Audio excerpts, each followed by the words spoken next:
Born and raised in Pacoima, California. I went into the military to give myself another chance, pretty much. I didn't concentrate in high school as I was supposed to. I wasn't ready for after high school. And I was hoping for more, and God gave me more. God moved me from where I was at to the other side of the country in the South, which is Columbia, South Carolina. And from Columbia, South Carolina, I joined the military. Most of my education came from the military, from my experiences in leadership, 3 tours in Iraq. My MOS was 54 Bravo initially, and they reflagged us to 74 Delta, which is CBRN, chemical, biological, radiological, and nuclear. My job is just to put us in a bubble, make sure everybody dons their mask, decontaminate if necessary, and allow us to keep fighting. I couldn't find a job initially. Very hard to find a job, very hard. I don't have a college degree. And I can tell you on these websites, when you apply for your job, they say, oh, well, to even get an interview, you do the online application and you click on the things that you are opt to that apply to you. I cannot click on a 4-year degree, so I cannot find a job that could suffice me the same way I did with the military. I signed up for school. There's a desk that says Democrats for Maryland. And I walking by and I was like, you know what, I don't have a job right now. Let me volunteer my time. When have I ever volunteered my time? Not connected to my mom's church or something, just me, myself. And it said politics. I was like, man, politics?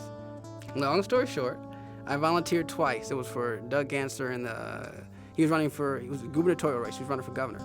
And I volunteered twice and they offered me a job. My buddy Zach told me about the job. They offered me a position to be a regional for a congressional race in West Virginia. And I was headed there. 3 days before I was headed there, I got a phone call. I'm walking from Starbucks and offered me a job as the deputy campaign manager for the Carl Racine race in DC, the first ever people elected attorney general. So 2 weeks after that, the campaign manager quits. So now I went from field organizer, which is the lowest on the totem pole in politics, to the campaign manager, crazy budget. Long story short, we won in a big way. We won 135 precincts out of 143. The VA has totally changed my expectation on how fast a system can improve itself with efficiency, and not just that, with love and care. The DC VA hospital right now is setting the standard for what care should be. It's going to be a beautiful system to set standard for medical practice across the world. I'm driving, stop to get gas before I go to my mom's house. A man pulls up behind me and says, "You're not a veteran." He was like, "Man, you're too young." He was like, "What's all this on you?" I was like, "Man, I did 3 tours in Iraq, buddy." And we just started talking. He had an internet radio show. Next day I got right on the radio. I never knew about politics. Jumped into politics. That's why it's got to be God. Never knew about the radio. Got into the radio. Got on and started talking instantly. He gave me the mic and I just went to it.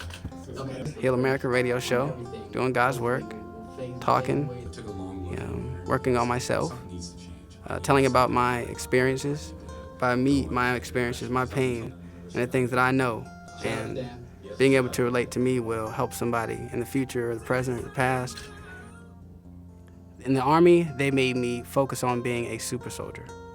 I took those skills and redirected into going to school, speaking, learning myself, bettering myself, constant scrutiny. What didn't the Army give me? All the rest God gave me.